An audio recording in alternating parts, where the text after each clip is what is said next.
Assalamualaikum warahmatullahi wabarakatuh. Kembali lagi di channel YouTube Cahaya Iman, Dakwah Islam dan Inspirasi. Bagaimana kabarnya sahabat? Semoga Allah berlimpah kesehatan serta kelancaran aktivitas untuk kita semua. Di video kali ini kita akan membahas tentang waktu-waktu terkabulnya doa. Sungguh berbeda Allah Subhanahu wa Ta'ala dengan makhluknya. Dia Maha Pemurah lagi Maha Penyayang. Lihatlah manusia, ketika ada orang meminta sesuatu darinya, ia merasa kesal dan berat hati. Sedangkan Allah Ta'ala mencintai hamba yang meminta kepadanya. Sebagaimana perkataan seorang penyair, Allah murka pada orang yang enggan meminta kepadanya. Sedangkan manusia ketika diminta, ia malah marah. Ya, Allah mencintai hamba yang berdoa kepadanya. Bahkan karena cintanya Allah memberi bonus berupa ampunan dosa kepada hambanya yang berdoa. Allah Ta'ala berfirman dalam sebuah hadis qudsi, "Wahai manusia, selagi engkau berdoa dan berharap kepadaku, aku mengampuni dosamu dan tidak aku pedulikan lagi dosamu." Hadis riwayat At-Tirmizi. Ia berkata hadis hasan sahih. Sungguh Allah memahami keadaan manusia yang lemah dan senantiasa membutuhkan akan rahmat-Nya. Manusia tidak pernah lepas dari keinginan, yang baik maupun yang buruk. Bahkan jika seseorang menuliskan segala keinginannya di kertas, entah berapa lembar akan terpakai. Maka kita tidak perlu heran jika Allah Ta'ala melaknat orang yang enggan berdoa kepadanya. Orang yang demikian oleh Allah Azza wa Jalla disebut sebagai hamba yang sombong dan diancam dengan neraka jahanam. Allah Ta'ala berfirman, "Berdoalah kepadaku, aku akan kabulkan doa kalian." Sungguh orang-orang yang menyombongkan diri karena enggan beribadah kepadaku akan dimasukkan ke dalam neraka jahanam dalam keadaan hina dina. Quran Surah Ghafir ayat 60. Ada beberapa waktu yang tepat untuk berdoa. Di antara usaha yang bisa kita upayakan agar doa kita dikabulkan oleh Allah Ta'ala adalah dengan memanfaatkan waktu-waktu tertentu yang dijanjikan oleh Allah bahwa doa ketika waktu-waktu tersebut dikabulkan. Di antara waktu-waktu tersebut adalah yang pertama, ketika sahur atau sepertiga malam terakhir. Allah Ta'ala mencintai hambanya yang berdoa di sepertiga malam yang terakhir. Allah Ta'ala berfirman tentang ciri-ciri orang yang bertakwa. Salah satunya yang terdapat dalam Quran Surah Az-Zariyat ayat 18. Ketika waktu sahur atau akhir-akhir malam, mereka berdoa memohon ampunan.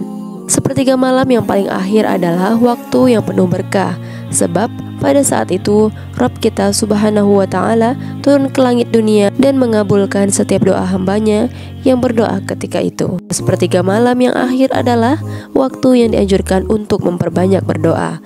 Lebih lagi di bulan Ramadan, bangun di sepertiga malam akhir bukanlah hal yang berat lagi karena bersamaan dengan waktu makan sahur. Oleh karena itu, manfaatkanlah sebaik-baiknya waktu tersebut untuk berdoa. Yang kedua, ketika berbuka puasa. Waktu berbuka puasa pun merupakan waktu yang penuh keberkahan. Karena di waktu ini manusia merasakan salah satu kebahagiaan ibadah puasa, yaitu diperbolehkannya makan dan minum setelah seharian menahannya. Sebagaimana hadis, orang yang berpuasa memiliki dua kebahagiaan. Kebahagiaan ketika berbuka puasa dan kebahagiaan ketika bertemu dengan Rabb-nya kelak. Keberkahan lain di waktu berbuka puasa adalah dikabulkannya doa orang yang telah berpuasa. Sebagaimana sabda Rasulullah SAW, ada 3 doa yang tidak tertolak. Doanya orang yang berpuasa ketika berbuka, doanya pemimpin yang adil, dan doanya orang yang terzalimi. Hadis riwayat Tirmizi, Ibnu Majah, dan Ibnu Hibban. Oleh karena itu, jangan lewatkan kesempatan baik ini untuk memohon apa saja yang termasuk kebaikan dunia dan kebaikan akhirat. Namun perlu diketahui, terdapat doa yang dianjurkan untuk diucapkan ketika berbuka puasa, yaitu doa berbuka puasa.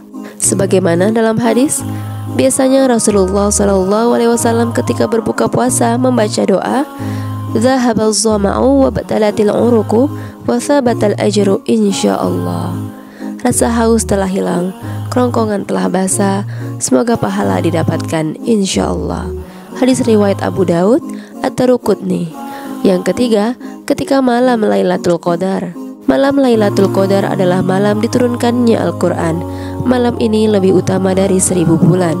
Sebagaimana firman Allah Ta'ala, malam Lailatul Qadar adalah lebih baik dari 1000 bulan. Quran Surah Al-Qadar ayat 3. Pada malam ini dianjurkan memperbanyak ibadah termasuk memperbanyak doa, sebagaimana yang diceritakan oleh Ummul Mukminin Aisyah radhiyallahu anha. Aku bertanya kepada Rasulullah, "Wahai Rasulullah, menurutmu apa yang sebaiknya aku ucapkan jika aku menemukan malam Lailatul Qadar?" Beliau bersabda, "Berdoalah, Allahumma innaka afuwun tuhibbul afwa fa'fu anni."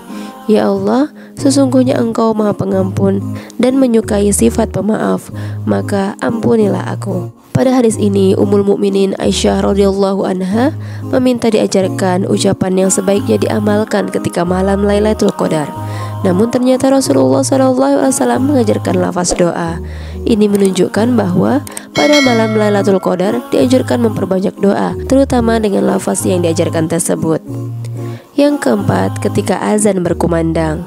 Selain dianjurkan untuk menjawab azan dengan lafaz yang sama, saat azan dikumandangkan pun termasuk waktu yang mustajab untuk berdoa. Rasulullah SAW bersabda, "Doa tidak tertolak pada dua waktu, atau minimal kecil kemungkinan tertolaknya, yaitu ketika azan berkumandang dan saat perang berkecamuk ketika kedua kubu saling menyerang." Hadis riwayat Abu Daud nomor 2540. Yang kelima, di antara azan dan iqamah. Waktu jeda antara azan dan iqamah adalah juga merupakan waktu yang dianjurkan untuk berdoa. Berdasarkan sabda Rasulullah SAW, doa di antara azan dan iqamah tidak tertolak. Hadis riwayat Tirmizi nomor 212.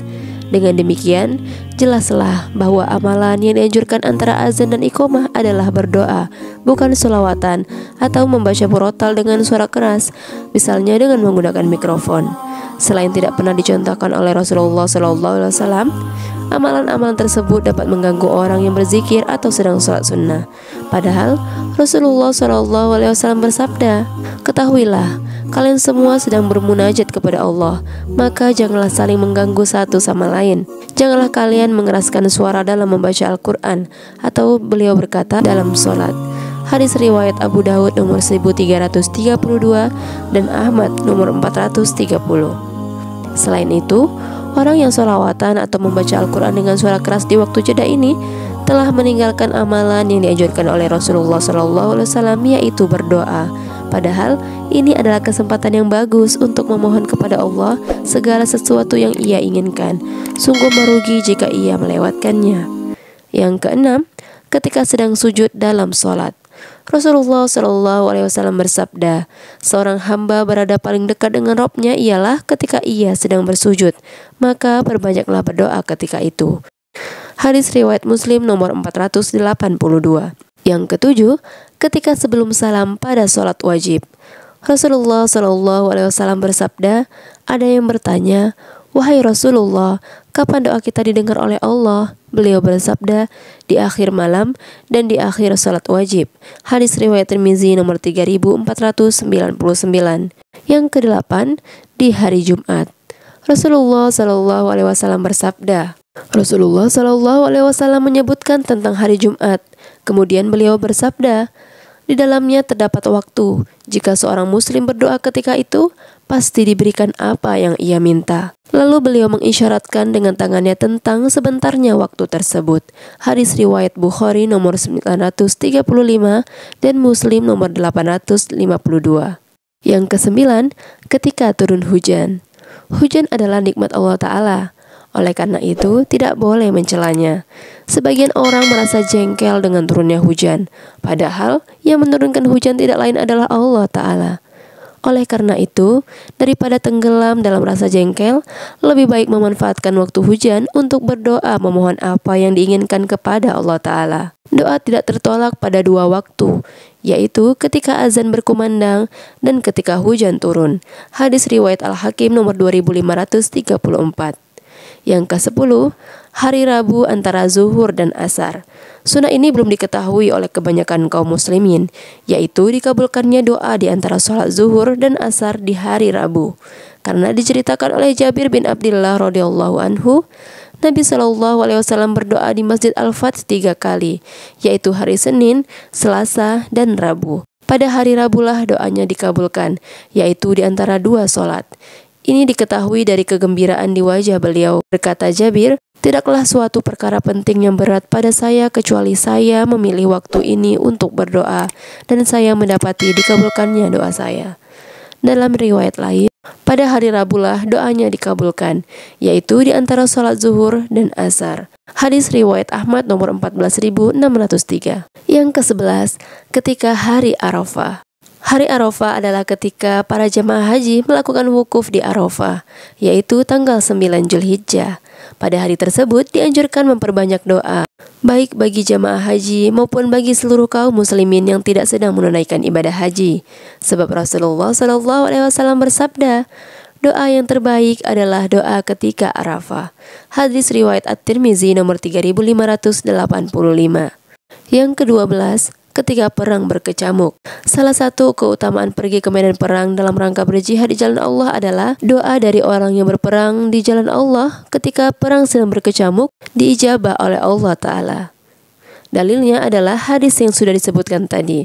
Doa tidak tertolak pada dua waktu atau minimal kecil kemungkinan tertolaknya, yaitu ketika azan berkumandang dan saat perang berkecamuk ketika kedua kubu saling menyerang.